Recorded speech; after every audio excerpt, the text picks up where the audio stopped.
ಶ್ರೀ ಗಣೇಶ ಶಾರದಾ ಗುರುಭ್ಯೋ ನಮಃ. ಹರ ಓಂ. ಶಾಂತಾನಂದ ಸ್ವರೂಪಾಯ ಶಿಷ್ಯಾನಂದ ಪ್ರದಾಯಿನೇ ಶ್ರೀ ಚನ್ನಸಿದ್ದರಾಮಾಯ ಶಿವಾಯ ಗುರುವೇ ನಮಃ. ಇಂದು ನಾವು ಬಸವಣ್ಣವರ ಬಗ್ಗೆ ತಿಳಿದುಕೊಳ್ಳೋಣ. ಬಸವಣ್ಣನವರು 1131ರಲ್ಲಿ ವಿಜಯಪುರ ಜಿಲ್ಲೆಯ ಬಸವನ ಬಾಗೇವಾಡಿಯಲ್ಲಿ ಜನಿಸಿದರು. ಇವರ ತಂದೆ ಮಾದರಸ, ತಾಯಿ ಮಾದಲಾಂಬಿಕೆಯಾಗಿದ್ದರು.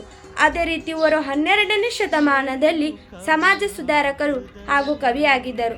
ಲಿಂಗಾಯತ ಧರ್ಮದ ಸ್ಥಾಪಕ ಎಂದು ನಂಬಲಾಗಿತ್ತು. ಹಾಗೆ 8ನೇ ವಯಸ್ಸಿನಲ್ಲಿ ಜನವಾರ ಹಾಕುವ ಪದ್ಧತಿಯನ್ನು ವಿರೋಧಿಸಿ ಮನೆಯಿಂದ ಕೂಡಲ ಸಂಗಮಕ್ಕೆ ಹೊರಟು ಹೋಗುತ್ತಾರೆ. ಅಲ್ಲಿ ಕೂಡಲ ಸಂಗಮದಲ್ಲಿ ಅನುಭವ ಮಂಟಪವನ್ನು ಸ್ಥಾಪಿಸುತ್ತಾರೆ. ಇದು ಸಾರ್ವಜನಿಕ ಚರ್ಚೆ ಮತ್ತು ಸಭೆಗಳಿಗೆ ಮಾತ್ರ ಸೀಮಿತ ಎಂದು ಹೇಳುತ್ತಾರೆ. ಬಸವಣ್ಣವರು ಕನ್ನಡ ಸಾಹಿತ್ಯಕ್ಕೆ ಅಪಾರ ಕೊಡುಗೆಗಳನ್ನು ನೀಡಿದ್ದಾರೆ.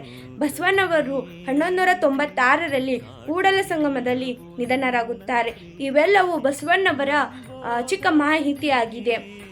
ಮುಂದಿನ ವಿಡಿಯೋದಲ್ಲಿ ಇನ್ನಷ್ಟು ಮಾಹಿತಿಗಳನ್ನು ತೆಗೆದುಕೊಂಡು ಬರುತ್ತೇನೆ. ಈ ವಿಡಿಯೋ ಇಷ್ಟ ಆದಲ್ಲಿ ಯೂಟ್ಯೂಬ್ ಚಾನಲ್ಗೆ ಸಬ್ಸ್ಕ್ರೈಬ್ ಮಾಡೋದನ್ನು ಮರಿಬೇಡಿ. ಧನ್ಯವಾದಗಳು.